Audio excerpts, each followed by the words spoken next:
नमस्कार, मैं सिद्धार्थ वरदराजन।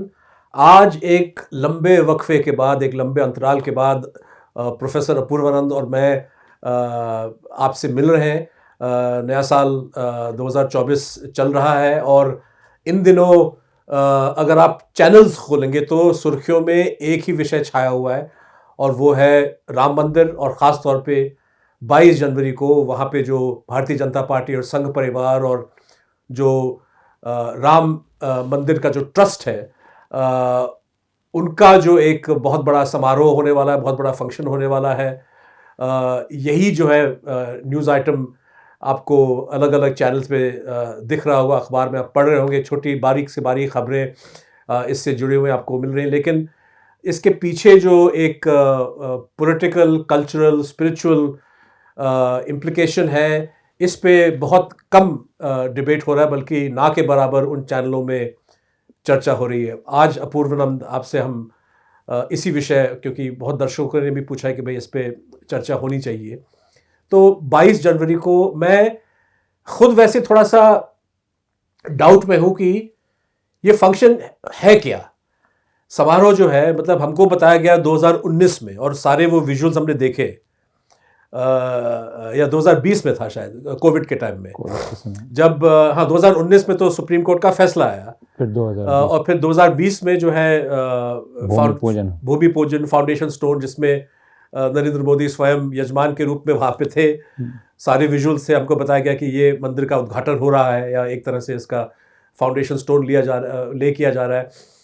अब बताया जा रहा है कि भाई 22 तारीख को ये एक तरह से खुलेगा और फिर वहाँ मूर्तियाँ लगाई जाएंगी, और फिर आम जनता से निवेदन है कि आप यहाँ पे आना आरंभ करें। मोदी साहब का खुद का बयान है, लेकिन चंपत राय जो जनरल सेक्रेटरी हैं उस मंदिर ट्रस्ट के जो फाउंडेशन के जो ट्रस्ट है, उनका इंटरव्यू आया कि भाई 18 से 24 महीने और रहते हैं जब तक ये मंदिर एक तरह से पूरा नहीं होता। तो एक आधा बना हुआ मंदिर जो है, इसमें इतना बड़ा समारोह आयोजित किया जा रहा है, ऐसे लग रहा है जैसे मोदी साहब खुद कह रहे कि भाई इसके बाद एक नई दीपावली का 22 जनवरी को लोग मनाएं। तो आप इसको, खास तौर पे इसकी जो पॉलिटिक्स है, इसको किस तरह से देखते हैं? नहीं, आरंभ से ही यह पूरा आंदोलन, इसको अगर आंदोलन कहें तो यह राजनीतिक था। लाल कृष्ण आडवाणी ने कहा, सुषमा स्वराज ने कहा, अरुण जेटली ने कहा कि राम जन्मभूमि अभियान धार्मिक नहीं है, राजनीतिक अभियान है।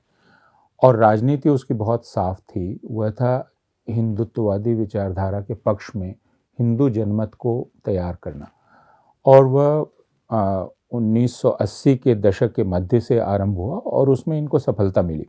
अनेक चरणों में हुआ। आपको याद होगा कि रामशिला पूजन, उस तरह के दूसरे बहुत सारे अभियान जिसमें घर घर जाकर लोगों को यह कहना कि अयोध्या में बाबरी मस्जिद जहाँ पर है वहीं पर मंदिर का बनना बहुत ज़रूरी है, और वहाँ एक मंदिर था जिसको तोड़ दिया गया।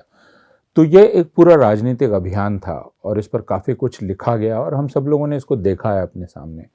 और इसमें हर दौर में इस राजनीतिक अभियान में यह भी कहना बहुत आवश्यक है कि यह मुसलमान विरोधी नफ़रत का भी एक संगठन था, क्योंकि इसमें जितना राम के बारे में बात नहीं की गई उससे ज़्यादा मुसलमानों के खिलाफ नारे लगाए गए, बाबर की औलाद और इस तरह के बहुत ही अपमानजनक नारे जिनको हम दोहराना नहीं चाहेंगे, इस आंदोलन का हिस्सा थे। तो यह तो शुरू से ही राजनीतिक था और इसमें सर्वोच्च न्यायालय ने मदद की इस राजनीति की, जब उसने केंद्र संघीय सरकार को कहा कि वह एक ट्रस्ट बनाए और वह ट्रस्ट मंदिर बनाएगा। तो एक तरह से सर्वोच्च न्यायालय ने जो धर्मनिरपेक्ष बुनियाद है इस देश की, उसको हिला दिया, क्योंकि उसने राज्य को शामिल कर लिया एक मंदिर। जबकि कोर्ट के सामने सवाल सिर्फ ये था कि भाई ये जमीन किसकी है, मालिकाना हक किसका है जमीन पे, मालिकाना हक किसका है। लेकिन कोर्ट ने आगे जाकर ये कहा कि वो कंप्लीट जस्टिस करना चाहती है, तो वो फिर कानून के सवाल से अपने आप को उसने ऊपर उठा लिया। और हम सब जानते हैं, और उस पर हम लोगों ने पहले बहुत बार बात की है, पूरी दुनिया के न्यायाधीशों ने, न्यायविदों ने बात की है कि यह जो फैसला 5 सदस्यीय पीठ का था, जिस फैसले से बाबरी मस्जिद की ज़मीन को हवाले कर दिया गया इस ट्रस्ट के, वो एक बहुत ही अजीबोगरीब फैसला था, क्योंकि अदालत ने कहा कि मस्जिद थी, मस्जिद 500 साल से थी और इसमें नमाज पढ़ी जा रही थी। 1857 से इसके सबूत हैं कि नमाज पढ़ी जा रही थी। 1949 के दिसंबर की उस रात जब मूर्तियां इसमें रख दी गईं, और इसका कोई प्रमाण नहीं है कि उसके नीचे कोई मंदिर था। यह सब कुछ कहा, फिर यह कहा कि 1949 को मूर्ति का रखना एक जुर्म था। 6 दिसंबर 1992 को मस्जिद का गिराना जुर्म था। लेकिन फिर अदालत ने एक बहुत अजीब सा तर्क खुद दिया कि हिंदू बड़ी चाहत के साथ उस जगह को देख रहे थे, इसलिए उनको जगह दे देनी चाहिए। तो इस फैसले में जो धोखा छिपा हुआ है वो सबको पता है। तो इस तरह यह ज़मीन, जिस ज़मीन पर यह मंदिर बन रहा है, यह ज़मीन एक राजनीतिक मकसद से इस्तेमाल की जा रही है, और वह राजनीतिक मकसद है राम के नाम पर भारतीय जनता पार्टी के लिए हिंदुओं का जनमत तैयार करना। तो 22 तारीख को जो होने जा रहा है वो इसका एक और पड़ाव है। 6 दिसंबर एक पड़ाव था, उसके बाद 2019 का फैसला एक पड़ाव था, उसके बाद भूमि पूजन एक पड़ाव था, उसके बाद 22 जनवरी फिर एक पड़ाव है। और हम सब लोग जानते हैं कि इसका एक संदर्भ है, और संदर्भ यह है कि इसके 3 महीने बाद लोकसभा के चुनाव होने वाले हैं। तो हर अवसर का उपयोग भारतीय जनता पार्टी के लिए किया जाना है, ये सबको पता है। और कोर्ट ने जब कहा कि भाई ट्रस्ट बनना चाहिए, मतलब आपने उन लोगों को आदेश दिया ट्रस्ट बनाने के लिए जिनका हाथ उस अपराध में शामिल था। बल्कि जब कोर्ट ने वो फैसला सुनाया तब तक उनके खिलाफ जो क्रिमिनल मुकदमा था अभी भी चल रहा था। बिल्कुल। मैं तो ये हम पहले भी बात कह चुके हैं कि भाई बड़ी अचरज की बात है कि जो 2 केस चल रहे थे, बाबरी मस्जिद डेमोलिशन वाला क्रिमिनल केस और दूसरा जो प्रॉपर्टी डिस्प्यूट, इन 2 केसेस में से सुप्रीम कोर्ट ने प्रॉपर्टी डिस्प्यूट को ज़्यादा अहम समझा और फास्ट ट्रैक उसको किया गया। और जाहिर है कि एक बार जब आपने उसको फास्ट ट्रैक करके अपना फैसला सुना दिया तो जो अपराधी थे जिनके खिलाफ सीबीआई ने 20 साल खर्च किए सबूत इकट्ठा करने के लिए, मुकदमा भी चला, जाहिर है कि वो बरी होने वाले थे, लेकिन सीबीआई ने आज तक अपील नहीं की। और ये एक क्राइम विदाउट पनिशमेंट है। और कोर्ट ने ये जानते हुए कि भाई भारतीय जनता पार्टी के बड़े बड़े दिग्गज नेता उस डेमोलिशन क्राइम के अक्यूज्ड है, और इसके बावजूद आपने उनकी सरकार को ये एक तरह से ये हवाले कर दिया कि आप ट्रस्ट बनाएंगे। और ट्रस्ट में कौन कौन लोग हैं? ट्रस्ट में चंपत राय जी हैं, विश्व हिंदू परिषद के जो बाबरी मस्जिद के डेमोलिशन, वही चीज जिसको एक घोर अपराध सुप्रीम कोर्ट ने कहा, उस घोर अपराध के अक्यूज थे वो, और फाउंडेशन के जनरल सेक्रेटरी उनको बनाया गया है, ट्रस्ट के जनरल सेक्रेटरी। तो बताइए ये इसमें सुप्रीम कोर्ट ने पूरी तरह से हाथ बटाया, सरकार हाथ एक्सटेंड सपोर्ट दिया है सरकार को। लेकिन मैं इसको, जाहिर है कि इलेक्शंस से जुड़ा हुआ है ये, लेकिन अगर हम ज़रा 2 मिनट इसको धर्म के कॉन्टेक्स्ट में भी देखें तो मैं पहले भी जिक्र कर चुका हूँ, मैंने अपनी दादी माँ का एग्जाम्पल दिया। बहुत साल पहले जब मैं मैं उन दिनों स्टूडेंट था और अयोध्या का एक चक्कर काट के मैं बनारस आया जहाँ पे वो रहती थी। तो अयोध्या में मंदिर सो कॉल्ड बाबरी मस्जिद उन दिनों थी, लेकिन राम मंदिर के नाम पे कुछ जो है हमको प्रसाद दिया गया, तो हमने जब दादी जी को दिया तो उन्होंने लेने से इनकार किया कि भाई जहाँ पे इतना झगड़ा विवाद और खून खराबा है, मैं इस मंदिर या मैं इसको एक धर्म स्थान नहीं मानती हूँ। इसी बात को आगे बढ़ाते हुए मुझे लगता है कि जो असली राम भक्त हैं उनको पता है कि भाई किन सर्कमस्टांसेस में ये मंदिर वहाँ पे बनाया जा रहा है। इतिहास चाहे जो भी हो या जो भी आप बिलीव करें, लेकिन मस्जिद को डिमोलिश किया गया है, सैकड़ों लोगों का कत्ल किया गया अयोध्या में और बाकी हिंदुस्तान में उसके चलते, उससे पहले भी रथ यात्रा के चलते खून खराबा हुआ। तो मैं समझता हूं कि एक पाप के आधार पे एक धर्म स्थान को बनाया जा रहा है, और ये कैसे हो सकता है? कि जहाँ पे एक सिन, एक पाप कमिट किया गया है, उसको आपने ऐसे कन्वर्ट कर दिया, और लोग जो रिलीजियस लोग हैं वो इस पे सवाल ही उठा रहे हैं। ये सबसे बड़ा दुर्भाग्य है। जैसे अभी भी शंकराचार्य जितने हैं जो कह रहे हैं कि हम इसमें नहीं जाएंगे, ये धार्मिक गुरु कहे जाते हैं और कहा जाता है कि इनको धार्मिक परंपराओं का ज्ञान है, तो कम से कम इन शंकराचार्यों को ईमानदारी की बात कहनी चाहिए थी कि हुआ क्या है। प्रश्न ये नहीं है कि कौन यजमान बनता है कौन नहीं बनता है, ये हम लोग चर्चा करेंगे, और क्या शास्त्र सम्मत है और क्या शास्त्र सम्मत नहीं है। यह बात तो जाहिर है कि यह झूठ के आधार पर बना हुआ मंदिर है। 1949 में चोरी चोरी मूर्तियां रखी गईं, इस बात को सारे लोग जानते हैं।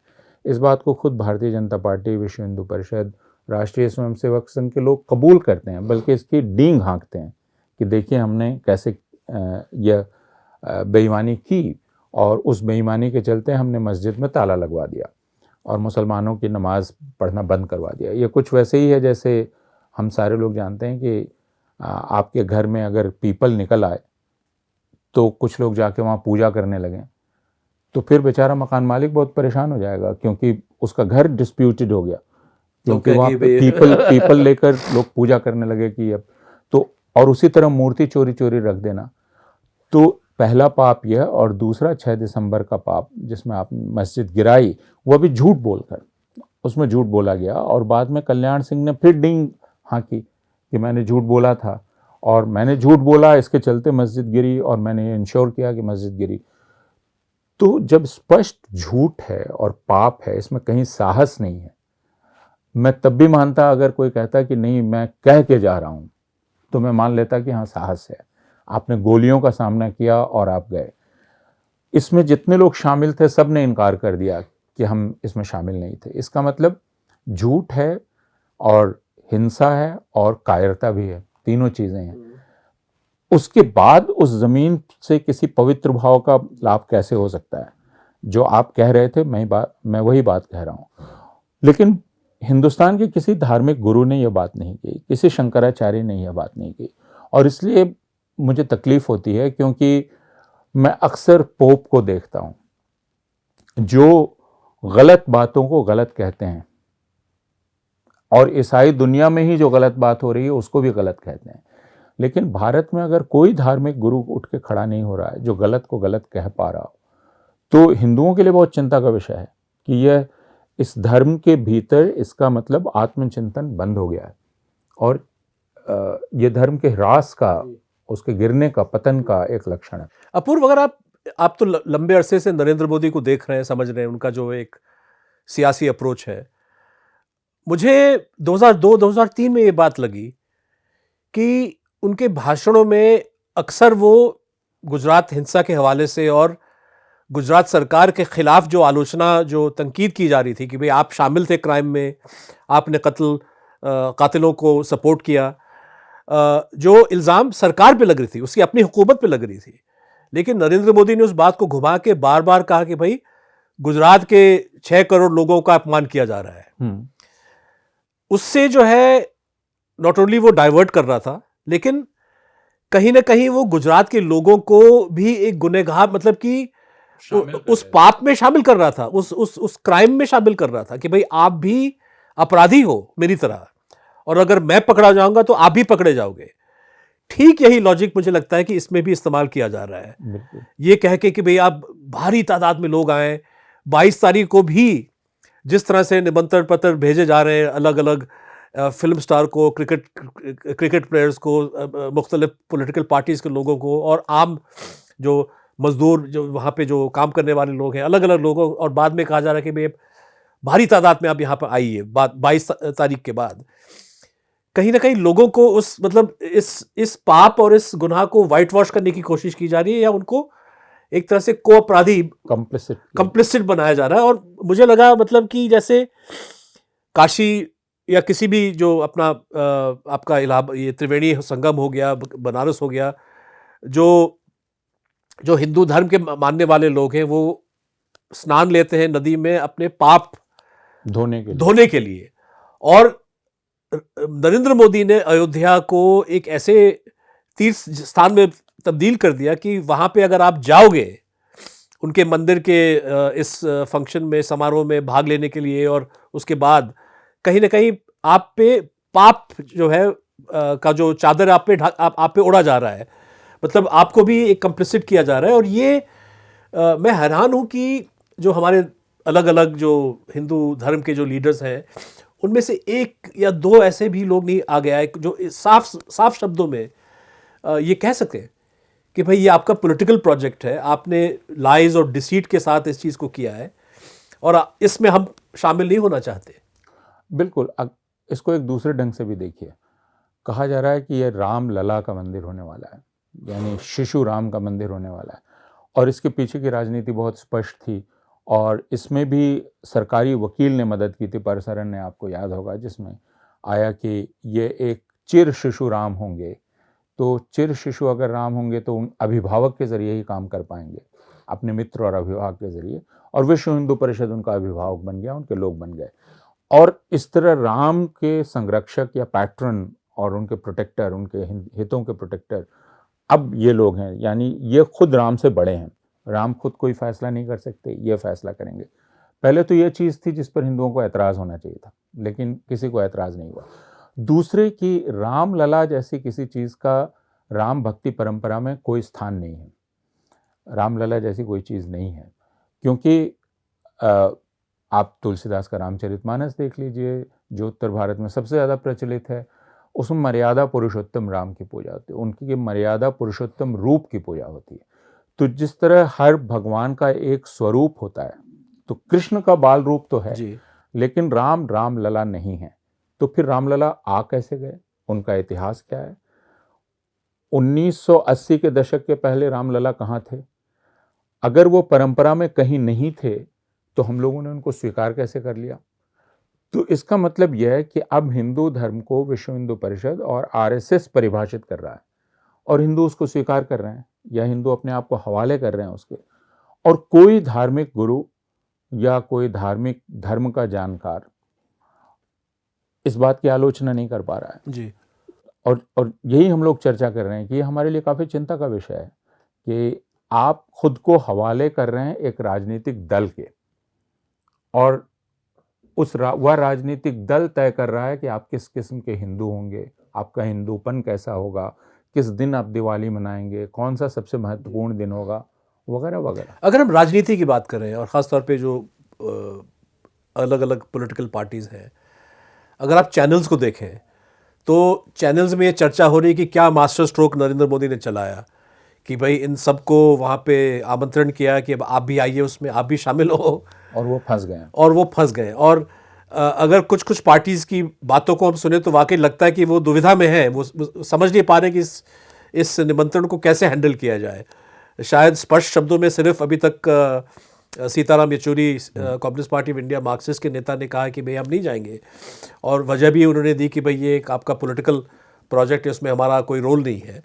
लेकिन क्योंकि वो तो खैर बिलीवर नहीं है, उस इडियम में बात नहीं करेंगे, लेकिन कांग्रेस पार्टी अक्सर, कांग्रेस के नेता अक्सर अपने आप को हिंदू के रूप में पेश आगे बढ़ाते हैं, और भी पार्टीज़ हैं, वो भी स्पष्ट शब्दों में कह नहीं पा रहे हैं।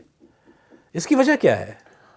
उसकी वजह बीमारी हिंदू समाज में है, क्योंकि आखिर वोटर तो हिंदू हैं या हिंदू वोटर है, आप दोनों तरह से देखिए, और पार्टियां ये सोचती हैं कि इन्हीं हिंदुओं को वोट देना है, और पार्टियों का अंदाज ये है कि इस हिंदू ने लगभग भारतीय जनता पार्टी ने जिस राम को प्रचारित किया है उसको मान लिया है।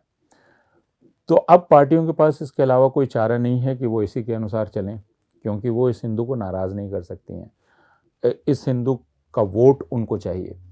तो ये बीमारी जितनी पार्टियों की है, या समस्या जितनी पार्टियों की है, उससे ज़्यादा यह समस्या हिंदू समाज की है कि हिंदू समाज में स्वतंत्र चिंतन समाप्त हो गया है और एक तरह का हिंदू बन गया है जो भाजपा या आरएसएस का गुलाम हिंदू है। लेकिन दूसरी तरफ खुद पार्टियों के पास अपना कोई नैतिक विश्वास नहीं बचा है, और इसलिए वो ये मान बैठी हैं, या उनका मतदाताओं पर विश्वास समाप्त हो गया है इसलिए वे मान बैठी हैं कि भारतीय जनता पार्टी की आवाज़ ही एकमात्र आवाज़ है। जबकि मैं ये कह सकता हूँ कि अभी भी हिंदुओं में एक बड़ी आबादी ऐसी है जो इसको अपराध मानती है, जो इसको पाप मानती है। आपको उनकी बात करनी चाहिए, नंबर एक। नंबर दो, कि राजनीतिक पार्टियों का कोई मंदिर से लेना देना नहीं हो सकता है, ये उनको कहना चाहिए, क्योंकि हर राजनीतिक पार्टी समाज के प्रत्येक वर्ग का प्रतिनिधित्व करती है, वो सिर्फ हिंदू नहीं है। तो यह बात बहुत साफ तौर पे उन लोगों को कहनी चाहिए कि ये जो पूरा अभियान चला है, यही पाप, झूठ, हिंसा पर आधारित है। और यह मंदिर एक तरह से एक अपराध की ज़मीन पर बन रहा है, और इसमें शामिल होने की कोई हम ज़रूरत महसूस नहीं करते हैं, क्योंकि हम इस पूरी चीज़ को ही गलत मानते हैं। लेकिन जाहिर है, यह कहना अब लोगों के लिए बहुत मुश्किल हो गया, क्योंकि सर्वोच्च न्यायालय ने इसको उचित ठहरा दिया है। इसलिए एक आड़ लोग ये रह रहे हैं कि अब जो हो गया, सर्वोच्च न्यायालय ने एक बात कह दी है और हमें उनको मानना चाहिए। सर्वोच्च न्यायालय ने कह दी, वो बात ठीक है, लेकिन एक नैतिक निर्णय भी होता है। वह नैतिक निर्णय अगर पार्टियां नहीं कर पा रही हैं, तो हमको मानना चाहिए कि हमारे पूरे राजनीतिक संस्कृति में भारी खोट आ गया। मतलब न्यूनतम मिनिमम तो इतना तो कह सकते हैं कि भाई ये आपका सियासी, मतलब जिस बात को येचुरी ने बहुत स्पष्ट शब्दों में कहा कि भाई ये आपका सियासी प्रोजेक्ट है, इससे मेरा लेन देन क्या है, मैं इस पे क्यों जाऊं। कम से कम ये इतना कह के कांग्रेस वहां से अपने आप को शिवसेना तक कह रही है, शिवसेना कह रही है कि ये सियासी है। हालांकि शिवसेना श्रेय लेने का प्रयास कर रही है। कांग्रेस की विडंबना यह है कि इस पूरे आंदोलन ने कांग्रेस को समाप्त कर दिया, लेकिन कांग्रेस के कई नेता इसका श्रेय लेने की कोशिश कर रहे हैं। ये कह रहे हैं कि अगर हम नहीं होते तो ताला नहीं खुलता, अगर हम नहीं होते तो शिलान्यास नहीं होता, अगर हम नहीं होते तो मंदिर बनने की राह आसान नहीं होती। तो जिस आंदोलन ने आपको ख़त्म कर दिया, आप उसका श्रेय लेने की कोशिश कर रहे हैं। तो कांग्रेस को यह समझना पड़ेगा कि वह जब तक अपनी मूल जगह पर नहीं लौटेगी, जो जगह धर्मनिरपेक्षता की है, और धर्मनिरपेक्षता का मतलब, यह धर्मनिरपेक्षता का एक सीधा मतलब है कि आप सच्चाई के पक्ष में खड़े रहेंगे। और सच्चाई यह है कि बाबरी मस्जिद को छल पूर्वक और हिंसा के सहारे ढाकर उस जगह पर मंदिर बना। मुझे लगता है एक और वजह बननी चाहिए एक सख्त स्टैंड लेने के लिए, वो ये है कि हर किसी को मालूम, हर किसी को पता है कि ये इस राम मंदिर, ये जो सो कॉल्ड आंदोलन है विश्व हिंदू परिषद, आरएसएस, बीजेपी वालों का, यहां तक सीमित नहीं है। और अब खुल के बातें हो रही है। पहले तो काशी मथुरा तक अपने आप को ये लोग सीमित रखते थे, अब तो महाराष्ट्र के जो मुख्यमंत्री शिंदे साहब हैं, उन्होंने वहाँ पे उन्होंने एक नया जो है डिस्प्यूट खड़ा कर दिया है। कर्नाटक में, मध्य प्रदेश में अलग अलग जो है लिस्ट तैयार की जा रही है कि किस तरह से हम इनको आगे इन डिस्प्यूट्स को आगे। तो खतरा जो है, जो मतलब बादल मंडराते हुए नजर आ रहे हैं, इसके बावजूद भी आप स्पष्ट शब्दों में नहीं कह पा रहे कि भाई ये इस पॉलिटिक्स को हम आगे सपोर्ट नहीं करेंगे। हाँ बिल्कुल, जिसके चलते 1991 का वह कानून बनाया गया था कि 15 अगस्त 1947 को जो स्थिति थी वही बनी रहेगी सबकी। लेकिन अब भारतीय जनता पार्टी, राष्ट्रीय स्वयंसेवक संघ, विश्व हिंदू परिषद बहुत खुलकर, जैसा आपने कहा, पूरे देश में अब वो कह रहे हैं कि यह मस्जिद दरअसल मंदिर थी। बहुत लोग कह रहे हैं ताजमहल मंदिर था, कई लोग लाल किला को मंदिर कह रहे हैं, जामा मस्जिद पर भी दावा किया जा रहा है। तो यानी हर चीज़ अब विवादित कर दी जाएगी, और इसमें अदालत ने अपनी भूमिका निभाई है। तो इसमें राजनीतिक दल जब तक दृढ़तापूर्वक नहीं कहेंगे कि यह सब कुछ झूठ है और इस झूठ को हम नहीं मानते हैं, तब तक जनता भी कंफ्यूज रहेगी कि हो सकता है इसमें कोई सच्चाई हो, क्योंकि राजनीतिक दल नहीं बोल रहे हैं। अदालत और अदलिया से एक और सवाल दिमाग में उठता है, वो आपने शायद देखा हो या ना हो, जो चीफ जस्टिस ऑफ इंडिया है, बहुत रेयर होता है कि वो एक इंटरव्यू देते हैं किसी को, बल्कि पिछले 10-20 साल में शायद ही किसी सीजीआई ने खुल के एक इंटरव्यू दिया होगा किसी को। लेकिन इस साल की शुरुआत में जो डीवाई चंद्रचूड़ साहब हैं, उन्होंने पीटीआई को इंटरव्यू दिया। अलग अलग चीज़ों पे बातें हुई, मैं उन पे जाना नहीं चाहूँगा, लेकिन एक सवाल जो पीटीआई के संवाददाता ने उठाया, अयोध्या से जुड़ा हुआ सवाल था कि भाई हिंदुस्तान के कानूनी इतिहास में ये पहला जजमेंट है जिसमें जिस जज ने उस जजमेंट को लिखा उसने अपना नाम नहीं डाला, इसकी वजह क्या है उनसे पूछा गया। उनका जवाब जो है मैं पढ़ के हैरान हो गया।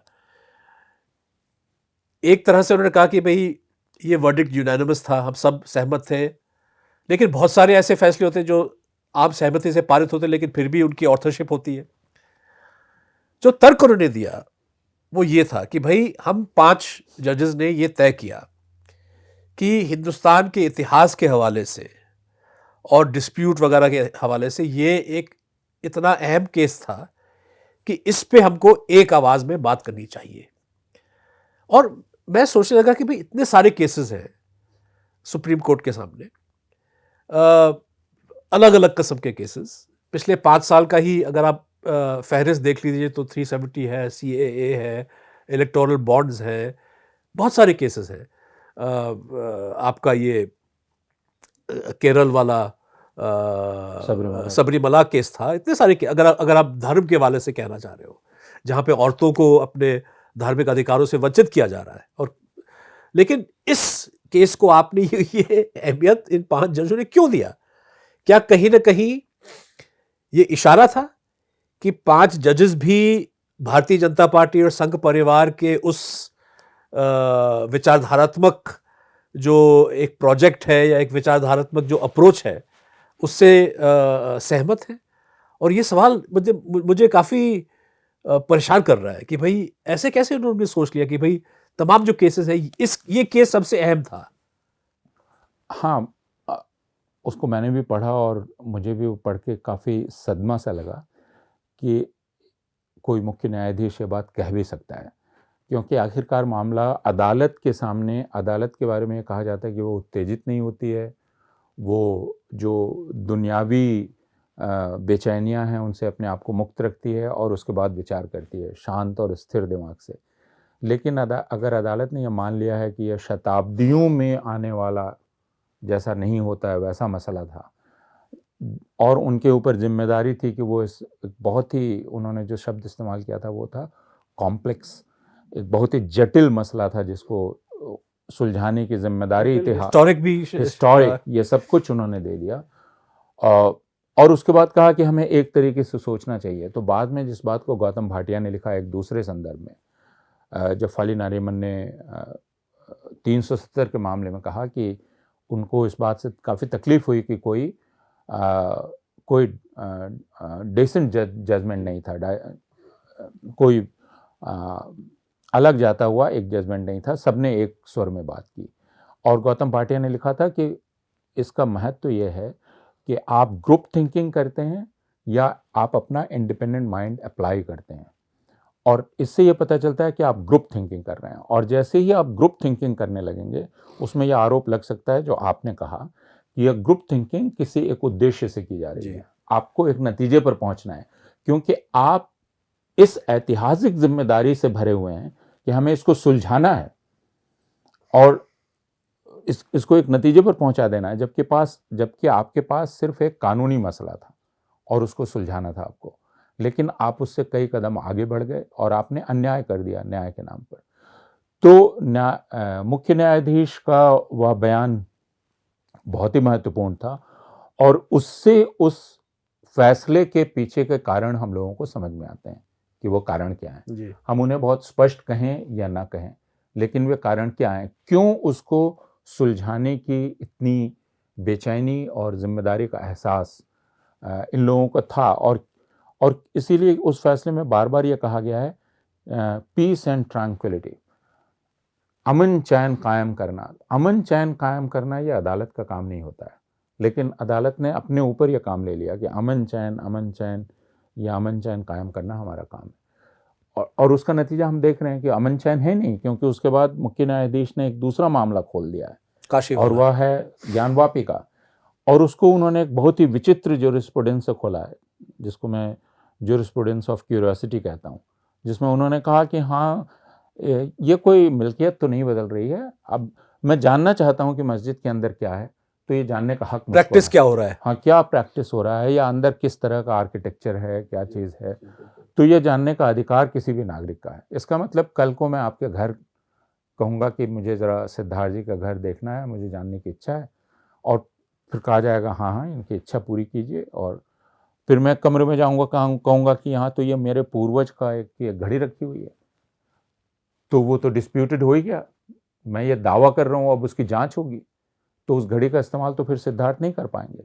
यही चीज़ ज्ञानवापी में वज़ू खाने के साथ हुई कि वज़ू खाना अब सील्ड है। तो मुख्य न्यायाधीश एक के बाद एक वे काम कर रहे हैं जिससे भारतीय जनता पार्टी की राजनीति को मदद मिल रही है, और इसके प्रमाण हमारे सामने हैं, 370 भी हमारे सामने है। और जाते जाते अपूर्व ध्वज की बात की गई। मुख्य न्यायाधीश शायद राजकोट गए और उसके बाद वो कचहरी, मतलब उन्होंने एक बयान दिया कि भाई डिस्ट्रिक्ट कोर्ट्स को एक तरह से हिदायत दी उन्होंने कि हायर जुडिशरी पे लोग आते ही हैं ये उम्मीद लेके कि जस्टिस उनको मिलेगा, लेकिन उनकी जर्नी, उनका सफ़र जो है वो लोअर कोर्ट से शुरू होता है।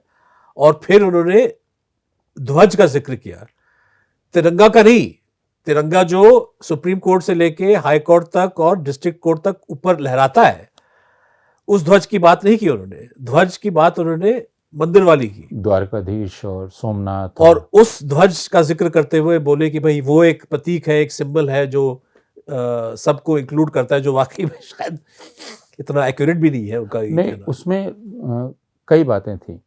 अव्वल तो मुख्य न्यायाधीश, मैंने कई वकीलों से, बहुत ही वरिष्ठ वकीलों से बात की, और मेरे कुछ मित्र हैं जो न्यायाधीश रह चुके हैं और हैं, और मैं जानता हूं कि न्यायाधीश होते ही वे लोग अपने आप को समाज से काटते हैं, क्योंकि वे नहीं चाहते हैं कि उसका असर उन पर पड़े, और वे कम दिखलाई पड़ते हैं समाज में। लेकिन कुछ न्यायाधीशों को लोकप्रिय होने की का एक लोभ हो जाता है। तो इसमें दो तीन चीज़ थी। एक, ये बयान जो आपने दिया जिसमें उन्होंने कहा कि उनको बहुत प्रेरणा मिली उस ध्वज को देखकर, जो ध्वज द्वारकाधीश पर लहरा रहा है, या पुरी में भी उन्होंने देखा और कहा कि यह लोगों को एक सूत्र में बांधने वाला ध्वज है और ह्यूमैनिटी के सूत्र में बांधने वाला ध्वज है। और फिर उन्होंने जस्टिस की बात की कि हमें भी उसी भावना से काम करना चाहिए।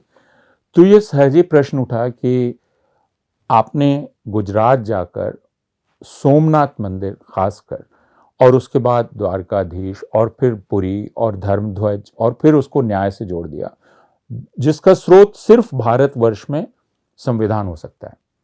भारतवर्ष में न्याय का स्रोत कोई भी धर्म नहीं हो सकता, ना तो इस्लाम, ना हिंदू धर्म, ना बौद्ध, ना कुछ और। मुख्य न्यायाधीश ने धर्म को स्रोत बना दिया। इतना ही नहीं, उन्होंने कुछ और चीज़ें भी की, जैसे वह भगवा कुर्ता पहनकर मंदिर का दर्शन करने गए। वो मुख्य न्यायाधीश थे, उसी हैसियत से वो ये काम कर रहे थे। उनकी पत्नी एक भगवा पट्टा पहनकर उनके साथ थी। ये सब कुछ एक तरह का स्टेटमेंट था, क्योंकि मैं हिंदू परिवार में पला बढ़ा हूँ, और मैं जहाँ का रहने वाला हूँ वो तीर्थ स्थान है देवघर, वैद्यनाथ धाम। मैंने इसकी आवश्यकता महसूस नहीं की और किसी को देखा नहीं कि मंदिर जाने के लिए आपको भगवा पहनना पड़ता हो, या कोई खास किस्म के कपड़े। किसी लोग तो अपने ऑर्डिनरी कपड़े में जाते हैं, या कुछ मंदिर होते हैं, कुछ मंदिर होते हैं जहां आपको बिना सिला पहनना पड़ता है। कुछ जगह लोगों को कुछ तरह की बंदिशें होती हैं कपड़ों में, लेकिन भगवा पहन के ही आप जाएंगे। और यह भगवा पिछले 10 वर्ष से जिस चीज़ का प्रतीक है उसको हम सब लोग जानते हैं, और मुख्य न्यायाधीश इस बात को नहीं जानते हैं, ऐसा कहना बेवकूफ़ी होगी। तो वो पूरा, और उसके बाद उन्होंने वहाँ जो भाषण दिया उसमें शायद गुजराती का इस्तेमाल किया। फिर प्रधानमंत्री ने ट्वीट किया उनकी तारीफ करते हुए कि आपने गुजरात की जनता को अच्छी तरह समझाया। मुख्य न्यायाधीश ने गुजरात की जनता की एंटरप्रेन्योरशिप की तारीफ की।